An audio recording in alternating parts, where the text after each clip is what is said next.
Hello, everyone, and welcome to Leading Indicator. I'm Axios' senior business reporter, Hope King, here with Marc Lore, the CEO and founder of Wonder Group. Marc, it's great to have you. Great to be here. Thanks, Hope.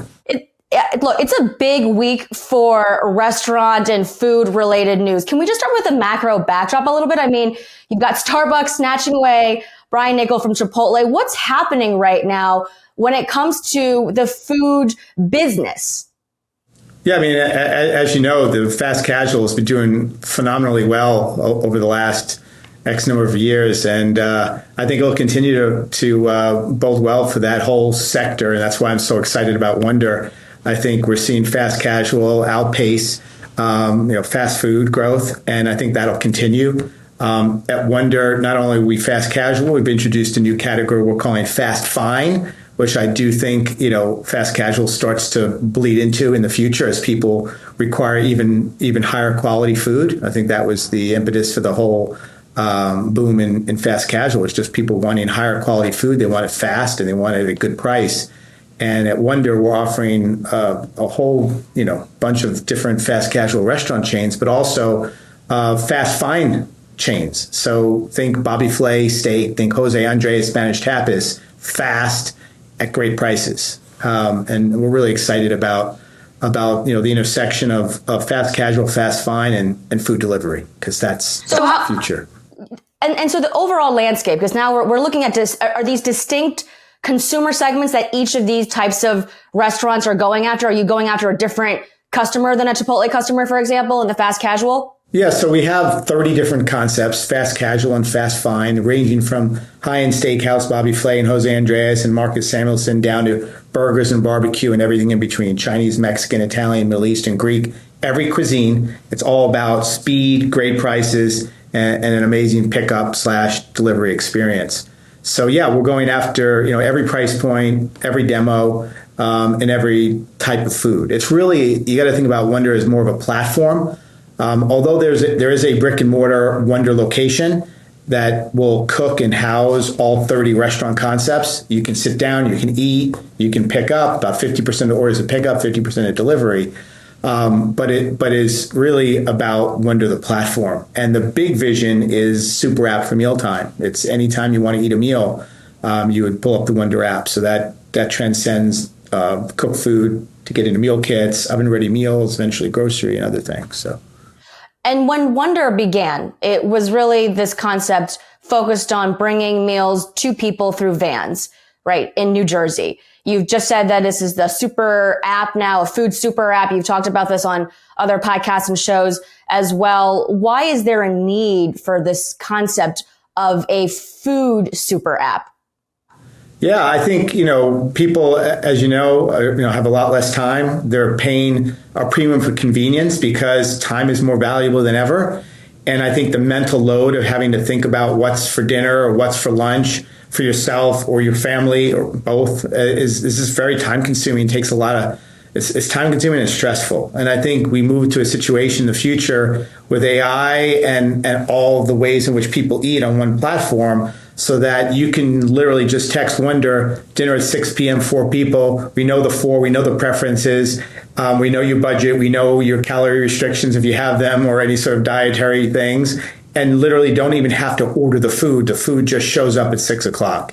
I think that's where we're going. It could be groceries showing up at 6 if you're on a budget and can't eat, cooked food, because that's obviously more expensive.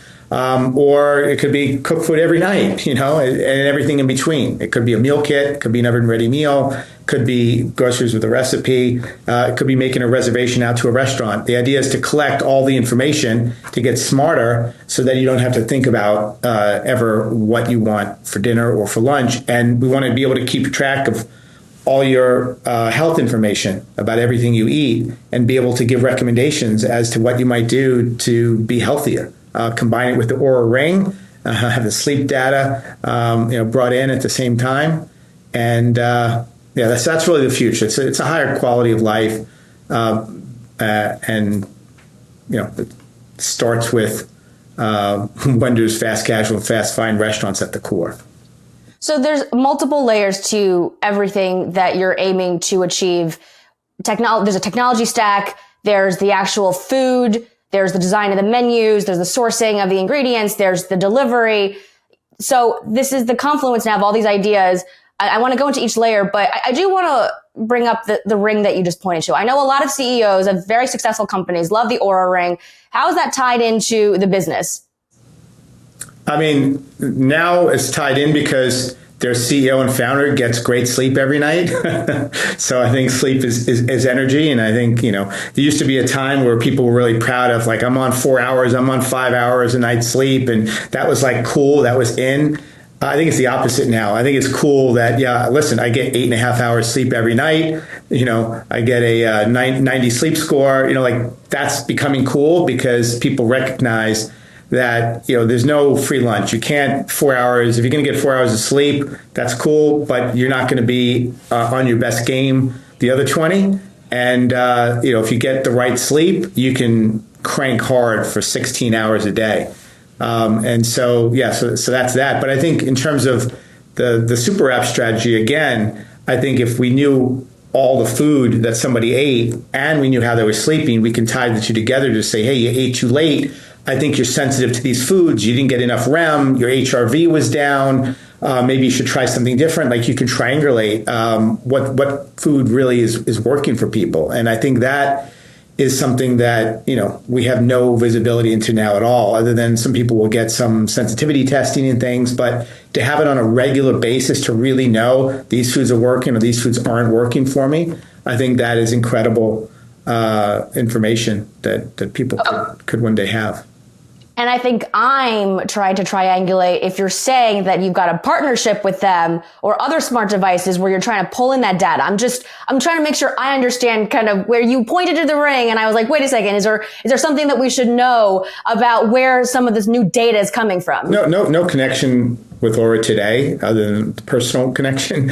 But you could envision a future where, or some other device is a part of it, pulling in sleep data. I do think that, having studied it myself every night when I wake up and looking at the stats, you start to learn, wait, I had that food again. Look at my REM, look at the HRV. I'm not going to eat that. And then sure enough, it's better. Or eating, your last meal 4 hours before bedtime, very different than eating an hour and a half before bedtime. And it has a dramatic impact on your sleep. And so I think to have the world at large kind of know that and have that information is going to make the world healthier. People live longer, have less disease. So I think I'm excited about that future for Wonder. I mean, so we're a long way off. This is going to be a decade or two in the making, but we do have the platform, the beginnings of a platform that can do that one day.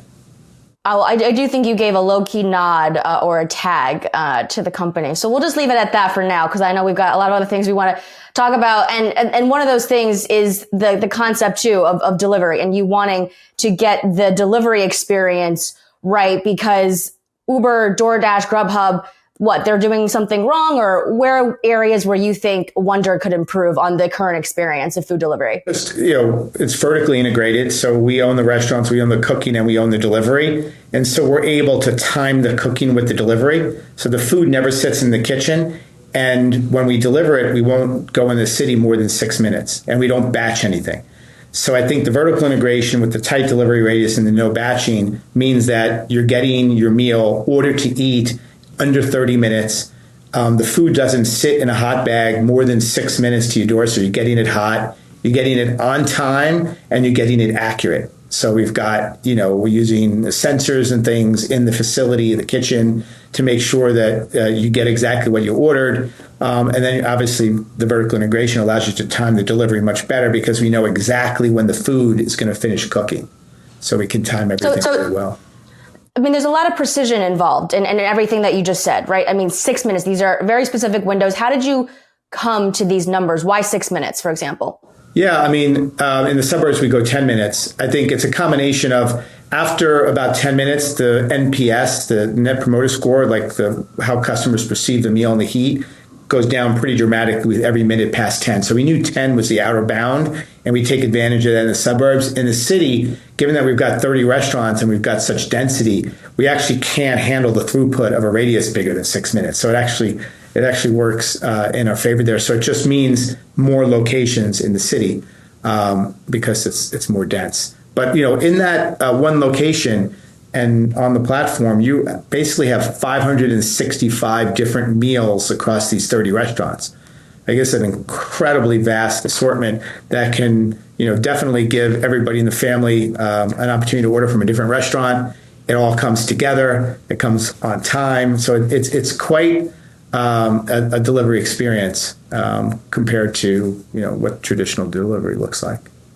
We recently spoke with Sweet Green CEO Jonathan Neiman here on the show, and he talked about using automation to be even more precise with preparation, ingredients, assembly. You have not dropped the AI work, which I'm grateful for, by the way. I mean, we want to be specific when we talk about how AI is playing a role, but that is a massive amount of, again, precision. I keep using that word because you want to make sure the quality is consistent across every single customer experience, no matter if you're going to a new customer or an existing one repeatedly. How do you ensure that quality as you scale up? Yeah, so we do use AI, but it's not something we talk about broadly. I think the magic is really in the fact that we've got only 2 pieces of electric cooking equipment, so that makes the consistency there. We don't use gas. We're not flipping burgers. We're not flipping steaks. We don't have the necessary trained chefs in the back of the kitchen. So I think the systemization of the cooking process is really where you get the consistency of the food. We're making use of computer vision, sensors, conveyors. We're using software to make humans perform at a much higher level with much higher accuracy and consistency. So it's not that we're using hardware like robotic arms and things like that. We're just continuing to find ways to use software and AI to make humans more productive and more efficient. With the range of dishes that you make and only 2 pieces of equipment, are there central kitchens that are preparing the bulk of the meals or the core, let's say, like of a steak, and then they're being delivered to the actual locations where they're being delivered into homes? Is that how the actual food supply chain works? It's sort of hard to really believe, I think, when we tell people in the space, because no food's ever frozen and nothing's reheated. So everything is cooked in the location near the customer. So this is going to match the quality of every fast casual and fast fine restaurant. We're matching quality with just much faster speed and lower prices. There is a central facility that does par cooking, which is partially cooking food and prepping food, but that facility can service the entire Northeast and 1,000 Wonder locations. So it's not like we have these kitchens all over the place. There's a kitchen located in the back of a Wonder location that has seating in the front and pickup counter, and that's where all the cooking happens, but it's just cooking it in a very systematic way that makes it extremely efficient and the results consistent every time. That's really the magic of Wonder. We've invested hundreds of millions of dollars in culinary engineering and food science and tech to bring together that system. I think it's probably pretty reasonable to understand the reaction, right, when you explain it to somebody, because we all watch cooking shows. I mean, it's a mess. It's the process. I mean, Gordon Ramsay, whoever. Like, that is incredible that you've been able to basically put templates together for these complex dishes across a range of cuisines. You've had to work with the chefs. What have they said to you about the limitations of this kind of system with what they can actually deliver on the menu?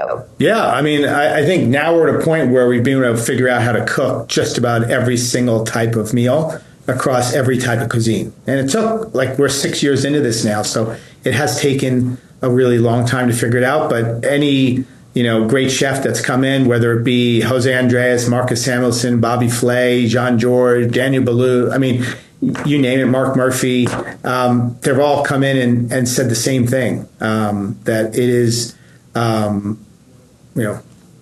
they've never seen before, in terms of culinary engineering and food tech. Well, and their brand, right, that they're putting into your hands, because ultimately that's what people are ordering on the app. Yeah, exactly. Yeah, we have to make sure we match the quality and do it consistently every time. So how does this matchmaking work between the chefs that you want to work with, the chefs that want to work with you?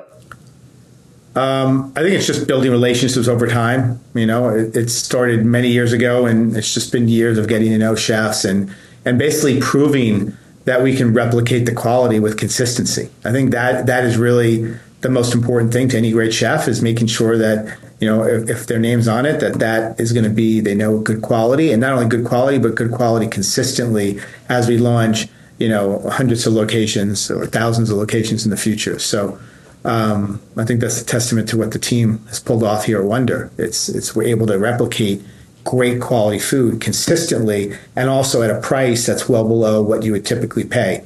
The Bobby Flay filet mignon 10-ounce steak is a great steak. It's $33. You're going to pay $55 or $60 in the restaurant. So, that's where I think we really separate ourselves. I'm asking this question on behalf of every chef who might want to work with you, right? Do they have to have a big franchise brand already before they get your attention, right? To be franchised by you in this way? No, if it's a great chef, welcome the inbound. People are definitely reaching out, and if we have cuisine gaps or holes that we're looking to fill, we'd be very open.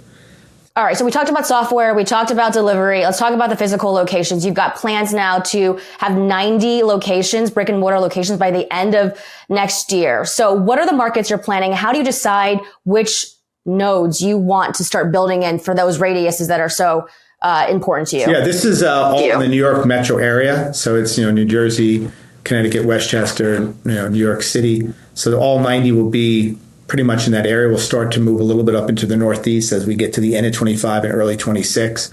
But yeah, we're just wanting to cover every population pocket in the New York metro area. And so with the 6-minute radius in the city and 10 in the suburbs, you just need a lot of locations to cover that ground. But each of the locations already are doing over $5 million in sales. So we feel pretty good about, putting 90 down in this area. And are there neighborhoods? How do you decide? This is the area. Is it just based on existing foot traffic? Is it based on foot traffic of other restaurants? Yeah. So we have an AI model that is just learned based on the locations we have, and so based on the demographics, based on household income, size, family size, things like that, we could predict how much revenue we're likely to do within a 10-minute radius in the suburbs, for example. And whatever revenue number we get, we will size a Wonder location to fit that revenue. So it's not that we have one size location, and in some places it works and some it doesn't. We can flex all the way down to a 750 square foot 8-restaurant location, where we put 8 restaurants into 750 square feet, or we can put 30 restaurants into 3,500 square feet. So it really depends on how much revenue potential exists in that area. That determines what size location. So there's not an area that we would look at and say, hey, Wonder doesn't work there. Because remember, we can change the restaurants to fit the demo. And so if we're going into a different area with different demographics, we can handpick the restaurants that will fit that demo and put them on the platform, as well as pick the size and the number of restaurants that we put in there. So we have a lot of flexibility. So there's no place where Wonder wouldn't work. It's just a matter of the right restaurants and the right size location. Got it. So there's no real, ranking of priorities of where you're looking for locations. As it sounds like is that right? There's really no ranking, because in the next 18 months we saturate the whole area, and so it's as quickly as we can get the area saturated. I think, as we expand beyond the New York metro, certainly want to stay focused on the Northeast, because you get leverage from the one central massive food manufacturing facility, but outside of that, no, it's as fast as we can get these things open. Now, what about Walmart? Because you have started to test locations inside of select Walmart. Where does that fit into the overall strategy? Yeah, again, we've put into that location. It's about 1,000 square feet. I think the kitchen's about 700 square feet. We've got, I think, 8 or 9 restaurants in the back there, and we're just leveraging, all the foot traffic coming into that Walmart. As well as the delivery radius around the store. So it's just like any other Wonder location, just smaller, again, to fit the revenue expectation. Do you see that as part of your potential strategy going forward, though? Like partnering with big retailers like that to give them options and to give you more access to other customers? Yeah, like I said, anywhere we can put a Wonder, just about anywhere there's demand. We're going to punch above our weight in terms of revenue per square foot, just because we're able to get many more restaurants in the same number of square feet as an ordinary restaurant. So I think in the Walmart, that was a Subway in there that we replaced.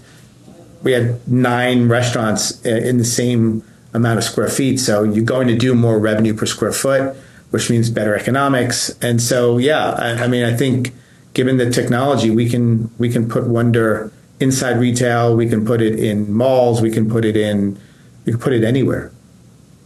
Before we turn the conversation to the last part, which is just financing and your plans to go public, it's great to actually be in touch with a company so early before they do go public. I do want to talk about meal kits because the acquisition of Blue Apron last fall was a big one. How do meal kits fit into your strategy? I mean, I was on the floor of the stock exchange when Blue Apron went public, and that was at the height of the meal plan or the meal delivery service sort of boom. When you think about the kitchen that you have, but now you're also adding on to meal kits, are we going to expect to have Marcus Samuelsson type kits into our homes? Is that the plan? Yeah, I mean, people ordering cooked food, once, twice a week, or even less frequent than that. So I think we know that they're eating a meal every day, a dinner and lunch, right? So 14 meals between dinner and lunch every day. Most of the time, it's not cooked food delivered. It's some sort of either groceries or meal kit. Or something in between, an oven-ready meal that you pop in the oven. So we think that's a really big market. We've already got the customer on the app ordering cooked food. So how can we service other meal occasions? This is all part of the super app strategy. So I do think the issue with meal kit companies in general, historically, you've seen what's happened in the public markets are just a function of having to spend so much money on marketing, and as a result, having a little bit higher prices than, probably sustainable to do every single night. And then you add the packaging and things. We solve a lot of these problems because we don't have to spend money on marketing. We've already got the customer. So we're able to take those marketing dollars and offer a better consumer value prop, including delivering it without boxes, because we're able to use our courier network and deliver bags. And so we think we've solved some of the main pain points with the kits, and we expect this to be a big business for Wonder going forward. Packaging was a big deal. Why I canceled my own Blue Apron many years ago. So you spent about $100 million, a little bit over that for Blue Apron. You've got, I think, $800 million total now in funding, right? For all of Wonder Group. Is that right? We raised about $1.4 billion life to date at this point. Yep. And that's a mix of equity and debt, right? So no debt. You're looking at. That's all equity. Sorry, what'd you say? That's all equity now. We paid off our debt. Yeah. Okay, great. So 1.4 billion raised in equity. You are eyeing an IPO. You've talked about this publicly. Why talk about your plans to go public so early on in the life cycle of your company? No, it's manifestation. It's like to get the entire company, the board, investors, everyone, with the same goal, so that we can work backwards from that. We are going to be ready and prepared to go public. We're going to have the business in the place it needs to be a big public company by 2027. Does it mean we're going to go public in that year? No. I mean, market conditions, see how we're doing. Can we get a better valuation if we wait? Things. I mean, so you can never predict it, but are we going to be ready to go public in 2027 and have the business and the financials and the P&L and everything proven the way we need to prove it? Yes. And I think it's important. It's more symbolic than anything else. Like, what does IPO mean? It means the company's ready to go public. Well, that means that you've got to have certain economics proven, unit economics, sales growth. You need to be, in broad geographic area. You need to, if you're a platform, you need to prove that you're a platform. Like, there's things that you need to prove before you get there. And so all I'm saying when I say 27 IPO is that we're going to be ready to go public and have everything proven by then.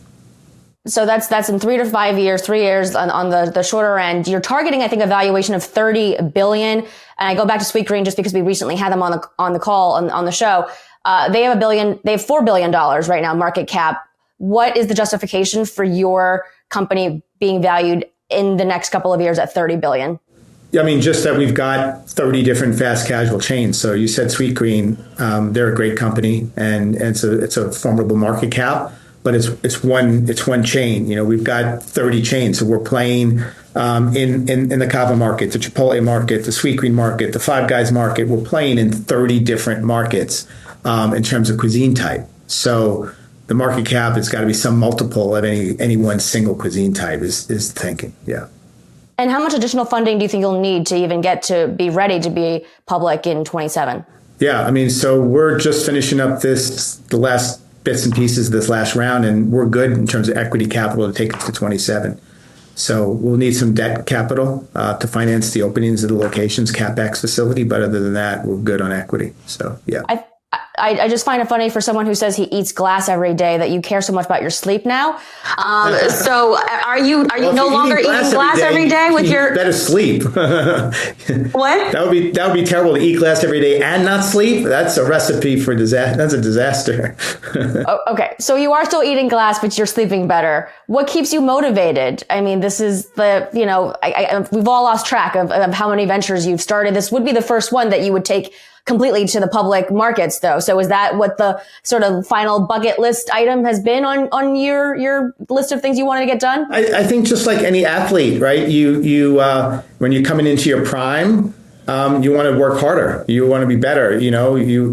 Maybe selling jet and selling diapers was, making the NBA, but, now, you shoot to be an all-star. And then after you become an all-star, you want to be MVP. And then after MVP, you want to be Hall of Fame. And then after Hall of Fame, you want to be best ever, right? I mean, there's so many rungs to ride up as an athlete. And I think just as an entrepreneur, you kind of think about it the same way. This is fun. It's competitive. And, you just want to be the best you can be. And I feel like I'm just coming into my prime now, with all the experience I have. That doesn't, fortunately, unlike an athlete, you don't at 40 years old start to decline. You're sort of like, coming into your prime. So I feel more motivated than ever before in my life. And I think we have a chance to create something really special and long lasting here and make an impact on people's health, which would be very satisfying for me. And I know the rest of the employees at Wonder. So. I don't know if I did you a favor or not by not talking about jet and diapers. I feel like everyone asks you about that, but is there anything there you want to talk about with respect to what you learned from those experiences to what you're bringing now to Wonder? Yeah, no, I think learned a tremendous amount, having worked just recently inside Walmart, the biggest company in the world. I think learning what, massive scale really looks like.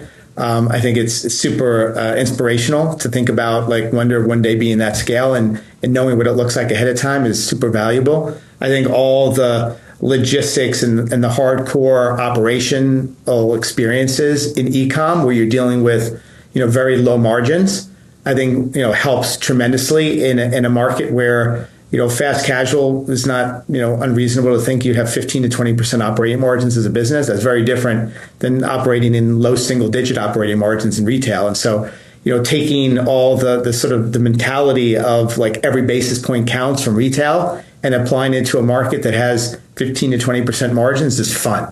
I said after I got out of retail, I just wanted to move into an industry, a sector where you could have very meaningful profit margins, and fast casual certainly has those margins, and we're experiencing that at Wonder. We're already 17%, four-wall margins and growing every day, and feel great about the future there when it comes to profits. So, and one last question that everyone always asks you, which is advice, but specifically for people, and I asked Mark Cuban this too when he was on our stage at BFD in New York, which you're welcome to come, by the way, always open.